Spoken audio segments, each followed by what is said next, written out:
Bonjour et bienvenue dans cette toute nouvelle vidéo donc dédiée au terminal en mathématiques complémentaires. Ici donc l'objectif de la vidéo va être très simple, c'est de démontrer les deux formules que nous avons vues dans la vidéo précédente afin de calculer l'espérance ainsi que la variance d'une variable aléatoire grand X qui suit une loi continue et qualifiée de uniforme. Donc on va voir un petit peu comment on arrive à démontrer ces deux formules. Donc pour rappel, avant qu'on puisse lancer la démonstration, alors, du coup, pour ce faire, on va faire un petit rappel des formules que nous avons vues précédemment. Donc, pour calculer, on a dit l'espérance ainsi que la variance d'une variable aléatoire qui suit une loi uniforme. Ok. Donc, l'espérance d'une variable aléatoire qui suit une loi uniforme. Donc là, on le prend bien évidemment sur l'intervalle AB. Tout simplement, ça est égal à la borne inférieure plus la borne supérieure divisé par 2. Bon, là, on arrive à comprendre, hein, la loi elle est uniforme sur tout le segment AB. Donc, a priori, comme la loi elle est uniforme sur tout le segment AB, la probabilité que je tombe sur n'importe quelle issue, donc comprise entre A et B, elle est identique. Donc, le fait de prendre la borne inférieure plus la borne supérieure divisée par 2, on a bien une tête qu'on fait en quelque sorte une moyenne très simple. Ok, donc l'espérance, comme ça correspond aussi à une moyenne. Bon, on arrive à concevoir ces formules. Là où je vous avais dit ça nécessitait une démonstration, c'est la seconde formule. Je vais numéroter 2 du coup. Ça, c'est la variance. La variance de grand X, tenez-vous bien, c'est B moins A. Donc, borne supérieure moins borne inférieure. Jusque-là, pourquoi pas, tout va bien. On élève au carré. Bon, pourquoi pas. Et on divise par 12. Et là, certains vont dire, mais d'où qui vient se diviser par 12? Moi-même, je vous avoue que quand j'ai vu la formule, la première fois que j'ai fait le cours, c'est-à-dire il n'y a pas si longtemps que ça finalement, et je suis en mode, mais ça sort d'où ce 12? À la limite, une variante, comme j'avais dit en spécialité mathématique, c'est une grandeur quadratique, c'est-à-dire donc que l'évolution est quadratique. Ce qui signifie en clair que si je multiplie tous les éléments d'une variable par un certain réel, et la variance, la variance de cette variable, donc a fois grand X, ça va être a au carré fois v de x. Ça marche pour des variables aléatoires, mais qui suivent des lois discrètes. Mais pour des variables aléatoires qui suivent des lois uniformes, et surtout qui sont continues, comme vous pouvez voir là, et désormais on a affaire à cette formule-là. Donc, on va essayer de comprendre d'où vient se diviser par 12, et pour cela, il va falloir qu'on fasse une démonstration. Alors bon, on va tout de même démontrer la formule numéro 1, et pour démontrer la formule numéro 2, on ne le fera pas d'une manière brute. Avant, il va falloir qu'on démontre un petit m. Bon, soit. Donc, démonstration, on y va. Maintenant, on a lancé tout blabla, tout le rappel. Je vous propose qu'on se lance dans la démonstration. Alors, prenez un beau bol de popcorn, puisqu'en effet, la démonstration va prendre un petit temps. Donc, ça passe pas en 2-2. Vraiment, je vais prendre le temps de vous expliquer tous les détails de cette démonstration. Bien que je sais ceux qui vont en maths complémentaire, en général, bon, la première, ça va. La deuxième, bon, en ayant démontré le lemme, ça se fait tranquillement. Bien qu'elle soit un petit peu plus chaude. Donc, vraiment, prenez un bol de popcorn, asseyez-vous bien, détendez-vous, et puis, let's go, faire la démonstration. Alors, du coup, on y va. Ici, donc, on veut calculer l'espérance de grand X. Donc, je rappelle, grand X, elle suit une loi continue donnée par la fonction f. Et la fonction f, ici, c'est une fonction qui continue également, continue et constante, donc de la forme 1 divisé par b moins a. Ok, ça, c'est la fonction donnée pour cette loi, qui est uniforme sur donc, notre intervalle AB. Donc, on y va. L'espérance de grand X, par définition, je vais dire c'est une intégrale, tout bêtement, puisqu'on est sur une variable aléatoire qui continue. Ça va être l'intégrale entre a et b de la chose suivante. Donc ça va être de x fois la fonction f. Ok, jusque là, pourquoi pas. Donc du coup, la fonction f, je l'ai dit tout à l'heure, ça va être la fonction qui est une constante. Donc ça va être la fonction constante qui est définie sur R, et en particulier sur l'intervalle AB, par 1 divisé par b moins a. Ça, c'est la fonction f. Et ça, on multiplie ça par x. Donc, c'est l'intégrale de tout ça entre b et a. Ok. Voilà. Donc là, jusque-là, on est tout content. C'est magnifique. L'idée maintenant, c'est de trouver une primitive de x. Donc, primitive de x, vous le savez très bien, c'est tout simplement x carré divisé par 2. Donc là, je pense qu'on commence à comprendre le raisonnement.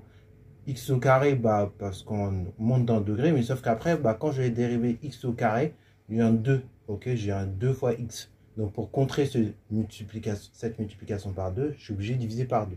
D'où x carré sur 2. Et après, la constante, elle reste là. Donc, ça fera x au carré sur 2 fois 1 divisé par b moins 1. En clair, si je crée ça un peu plus proprement, c'est x au carré divisé par 2 facteurs b moins 1. Ok. Et donc ça, c'est vrai sur l'intervalle AB.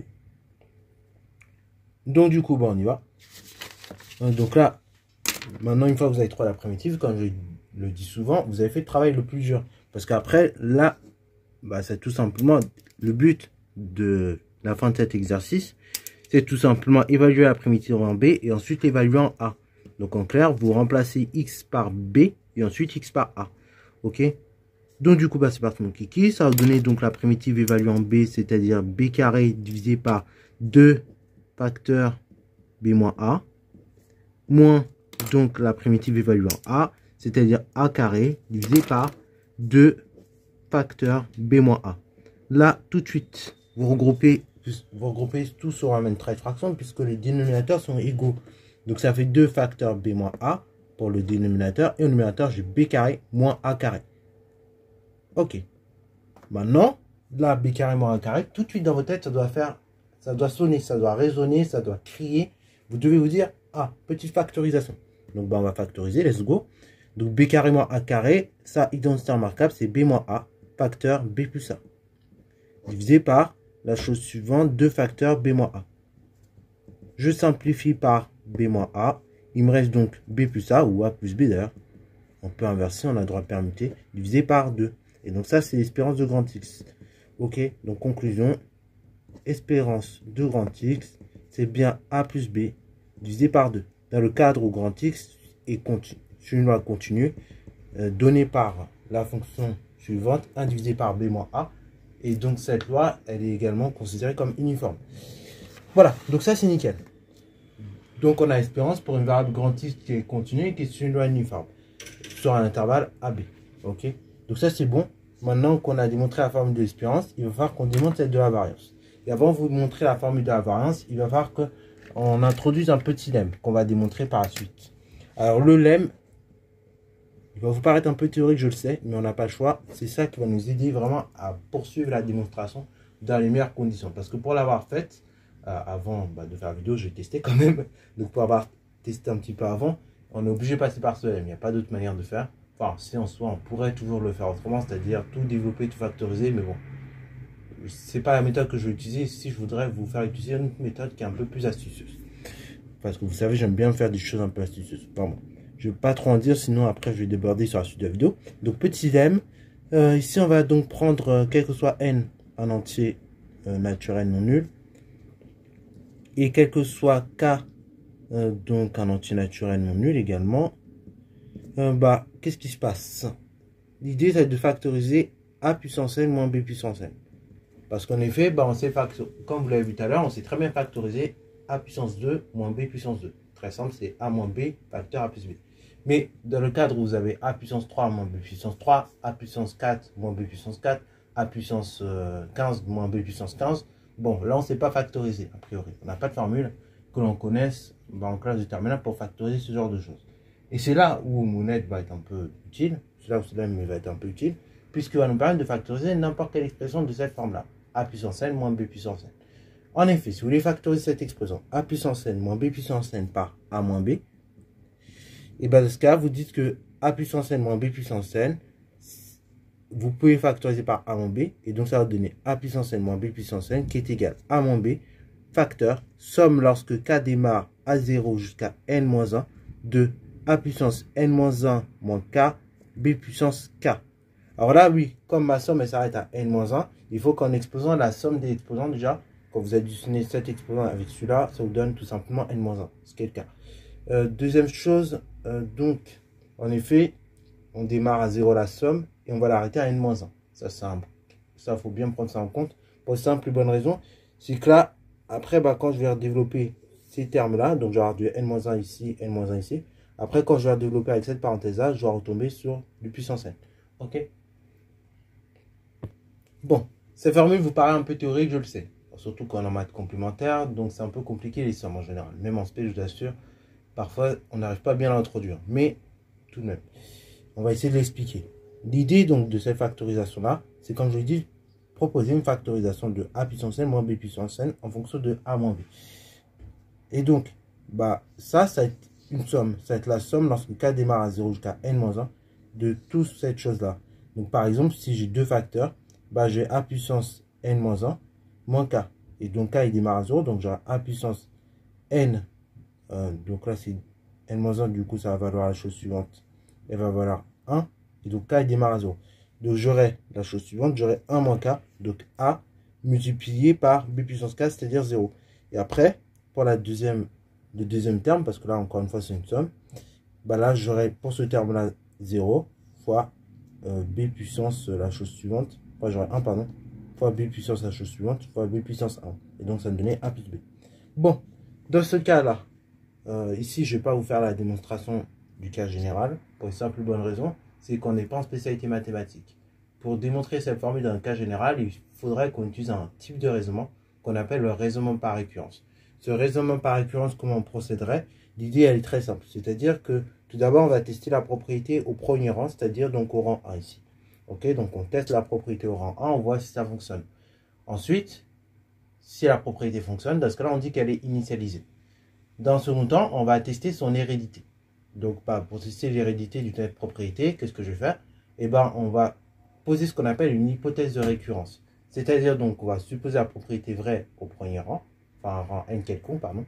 Je la suppose vraie et je vais montrer que la propriété est également vraie au rang n plus 1. En gros, c'est un espèce de jeu de domino. C'est-à-dire que, par exemple, vous avez un jeu de domino. L'idée, c'est vérifier si le premier domino, il tombe. Ok. Le premier domino, il tombe, super. Ma lignée de domino, elle est initialisée. Et après, à un moment donné, je vais me placer n'importe où dans la file de domino. Et après, donc, l'idée, c'est de dire, je suppose que le domino situé au rang n tombe. Vérifions que le dé d'après, le domino d'après, qui est situé au rang n plus 1, va également tomber. Si c'est le cas, dans ce cas-là, je dis que la propriété est héréditaire.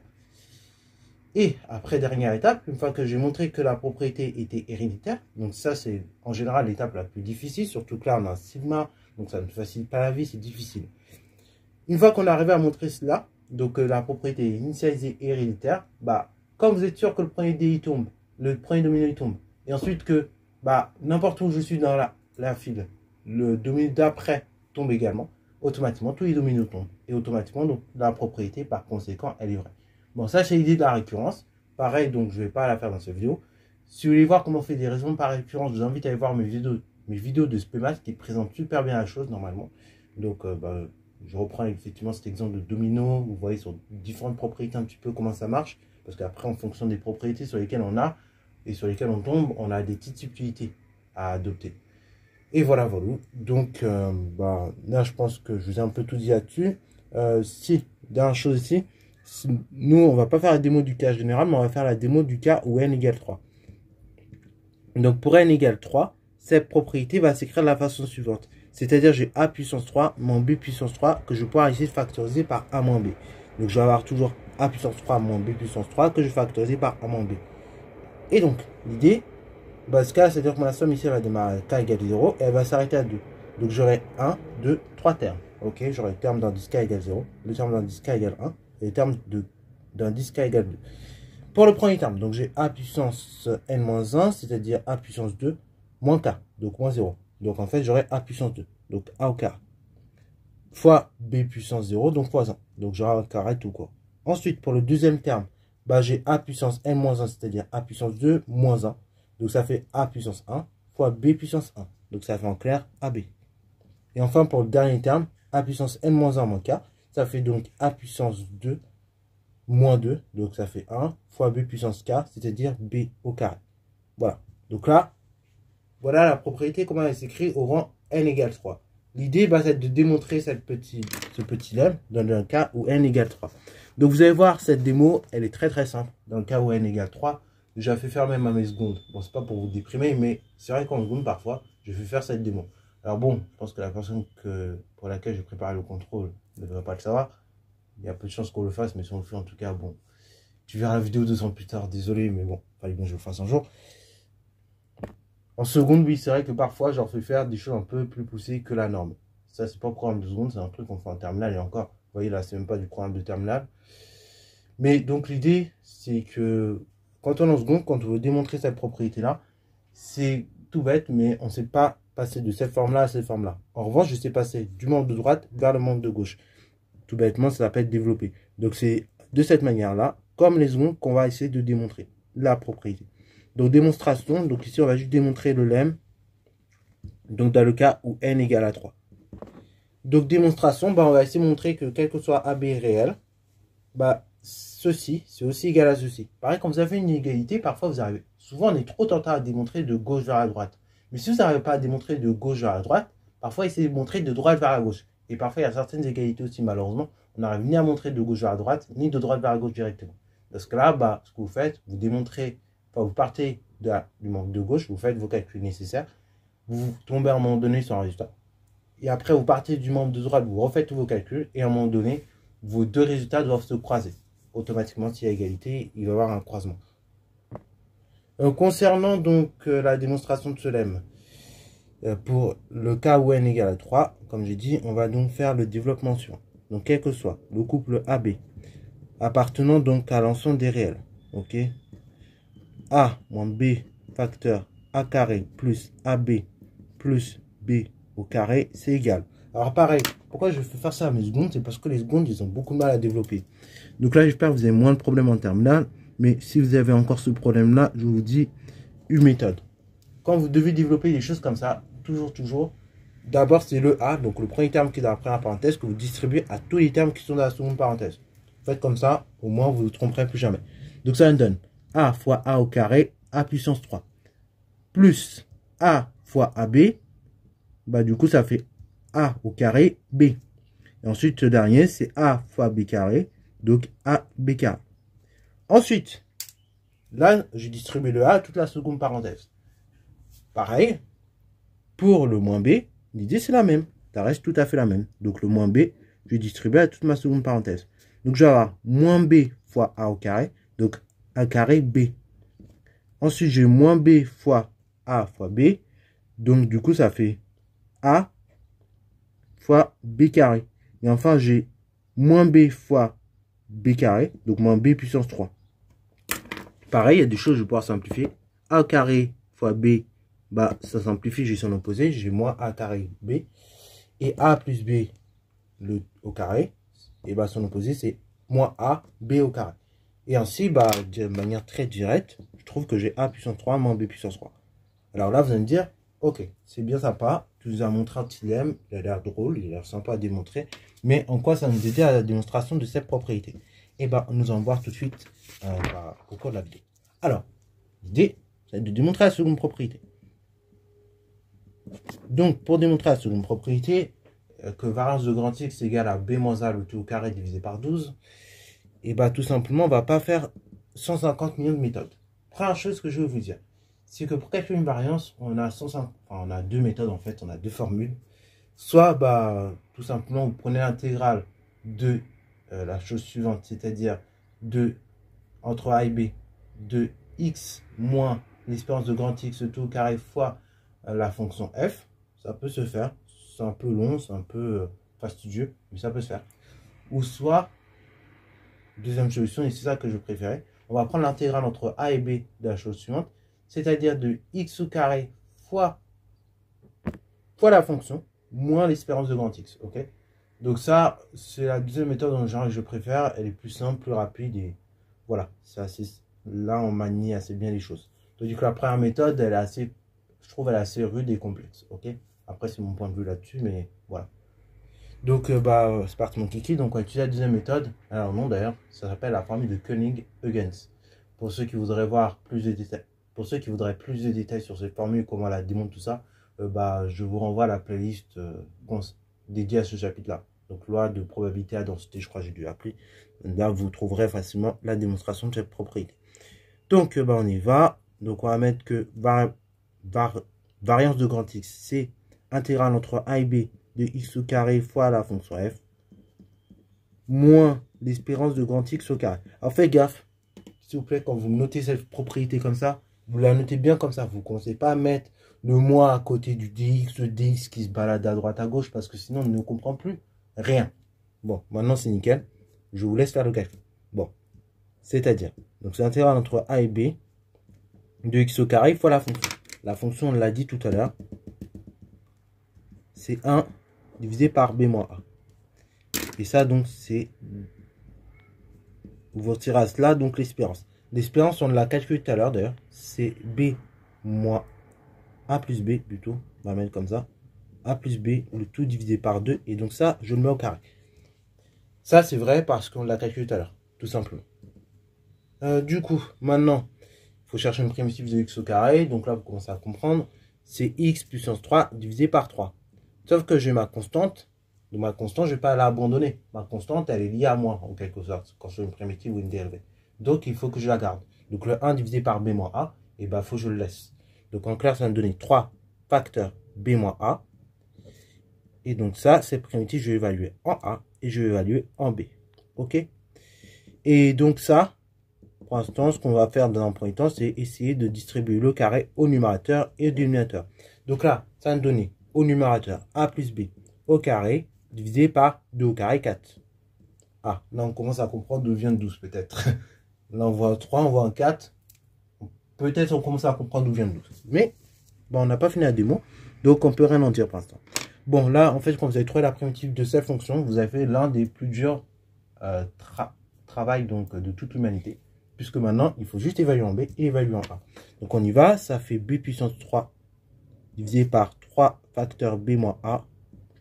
Moins du coup a puissance 3 divisé par 3 facteurs b moins a.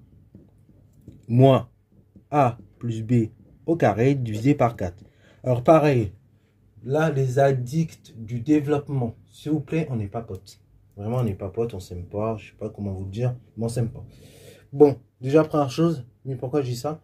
C'est parce que là, bon, certains vont me dire, ouais, mais pourquoi tu développes pas a plus b le tout au carré? Soit on pourrait, mais pour l'instant, on va pas le faire. Pour une simple et bonne raison, c'est que je ne sais pas si derrière, on peut faire d'autres simplifications ou j'aurais besoin de ça directement.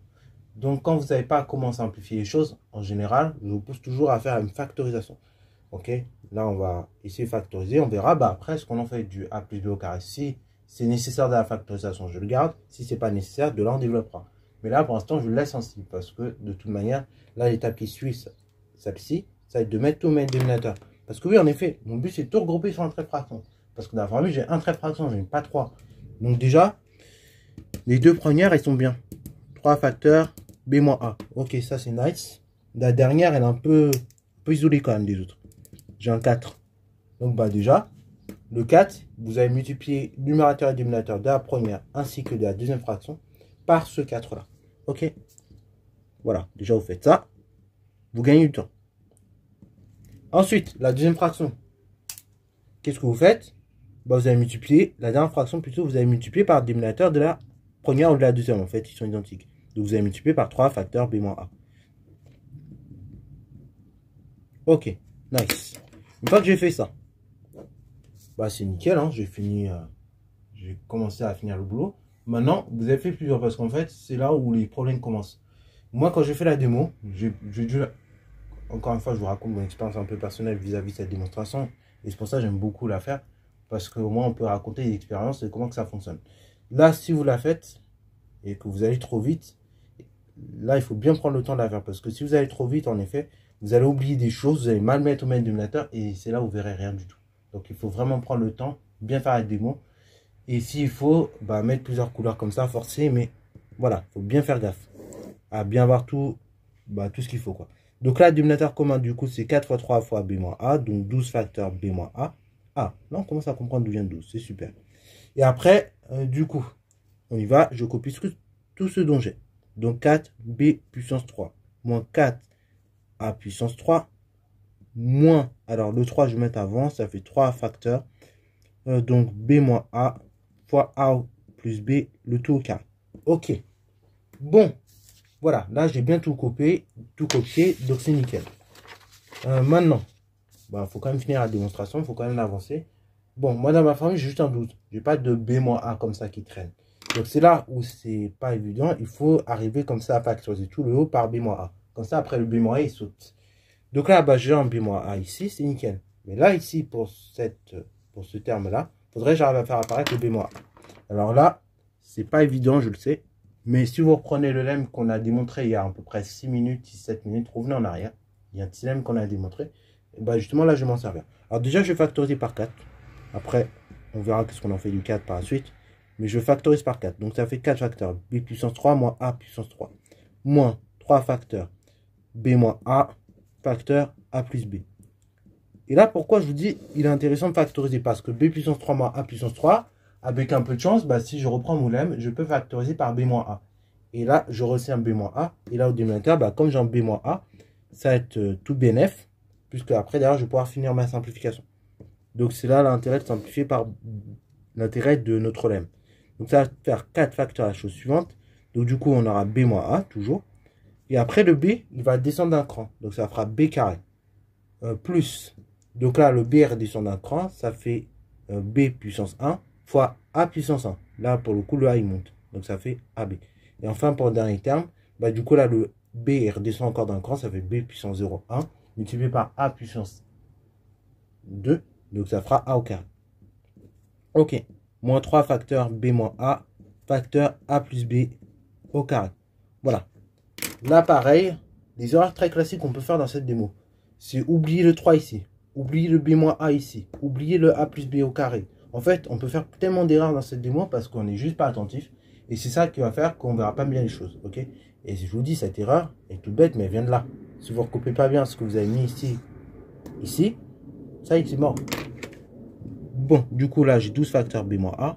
Et après, bah, mon idée, c'est simplifié par b moins a. Ok? Donc, let's go, hein. Factorise par b moins a. Je n'ai pas fait tout ça pour rien. Donc, on factorise et après, on voit tout ce qui reste. Hein. Tous les débris, je les laisse comme ça. Donc, b moins a, facteur. Et là, je m'embête pas. Je recopie vraiment tout ce qui reste. Je m'en fiche. Qu'il y ait du 4, 2 fois, 6 fois, je m'en fiche. Je copie vraiment tout ce qui reste. Donc, j'ai un 4. Ok. J'ai tout ce produit-là. Donc, facteur b carré plus ab plus a carré. Ok, je copie. J'ai un moins. J'ai un 3. J'ai un facteur a plus b au carré. Donc, je copie. Voilà. Factoriser, c'est pas difficile en réalité. En réalité, quand vous factorisez, il faut toujours, surtout quand vous avez un facteur commun comme ça. Après, c'est pas toujours le cas. Par exemple, on le voit en première spé avec la forme canonique. Mais quand vous avez un facteur commun, l'idée de factoriser avec un facteur commun, c'est après de mettre tout dans la parenthèse, tout ce qui reste dans la parenthèse. Ok, vous embêtez vraiment pas. Donc là, bah, du coup, b-a, ça simplifie avec le b-a qui est au dénominateur. Et donc là, maintenant, je vais recopier tous mes débris. Donc, tous mes débris, donc là, je vais me diviser par 12, magnifique.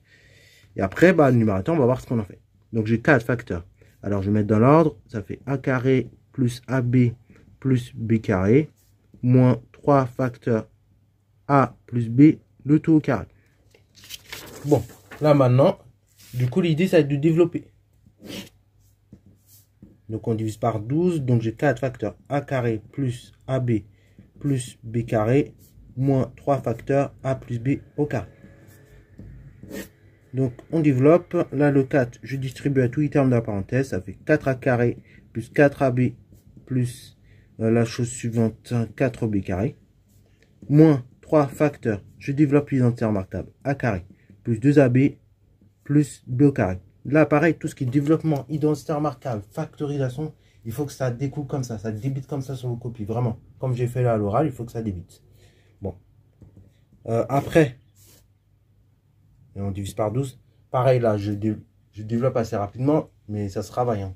Honnêtement, au début, c'est vrai, je reconnais, c'est difficile, mais si vous avez le coup de crayon, ça se travaille, ok?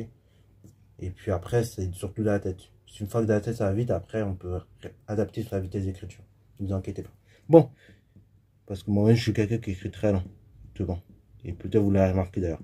Bon, du coup, je recopie tout ce qui me reste là. Et après, bah, le 3, je vais distribuer. Donc, ça fait moins 3a carré. Moins 3 fois 2, donc moins 6 AB, et donc moins toujours 3B carré. Ok, maintenant je vais regrouper les termes ensemble. Alors après, vous verrez, il y a deux manières de finir la démo. Je vais vous les présenter dans la seconde qui suit. Donc les A carré, j'ai 3A carré, j'ai moins 3A carré, j'ai 4A carré. Donc il me reste A carré. Pour les AB, j'ai 4AB, moins 6AB, donc moins 2AB. Et pour les B carré, j'ai 4B carré, moins 3B carré. Il me reste donc la chose suivante, encore b carré. Nice, divisé par 12. Alors là, pareil, il y a deux manières de finir la démo. Soit vous reconnaissez l'identité remarquable A moins B, donc le carré, ou soit vous retournez le B et le A, vous permettez. Hein. Ça, c'est tout à fait la même chose que de dire qu'on a B carré moins 2AB plus A carré. divisé par 12. Et de ce cas-là, quand vous permettez comme ça, vous reconnaissez aussi l'identité B moins A le tout carré. Donc il y a deux manières de finir la démo.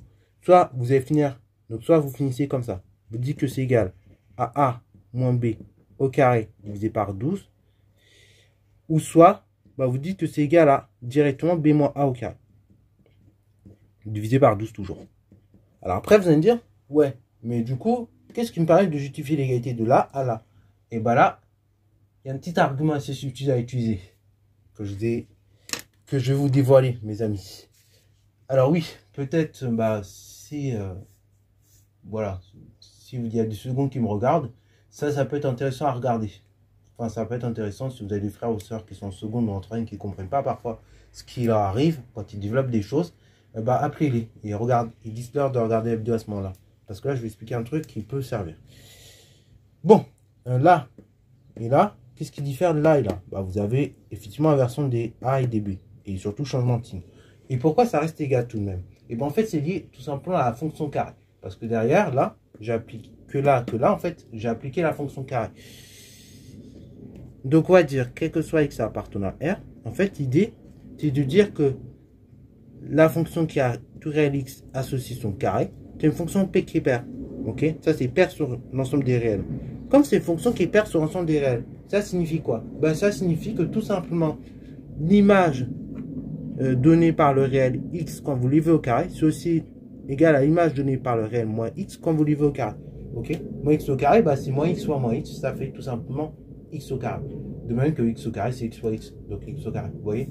Donc ça justifie d'ailleurs le fait pourquoi on met les parenthèses obligatoirement quand on veut faire moins 3 le tout au carré pour que ça fasse 9. Vous voyez le délire un peu?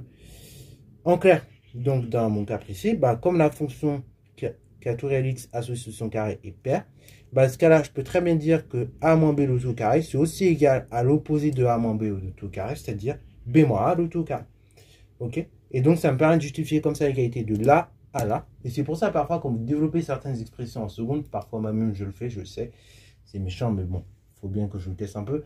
Parfois, en seconde, je vous fais développer des expressions avec des moins qui traînent partout, et je vous remets la même expression, mais juste je vire les moins. Et toujours avec les identités remarquables, tout ça.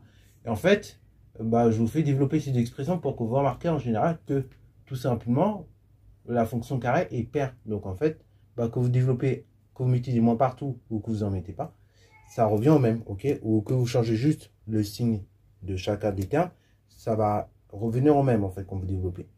Et donc, en clair, pour finir, conclusion, variance de grand X, je vais donc dire que c'est B moins A, le tout au carré, divisé par 12. Donc, en fait, on aurait pu prendre la formule dans le sens inversé, et après dire que c'est divisé par 12, ça aurait été tout à fait identique. Mais bon, elle est présentée de cette façon-là en termes.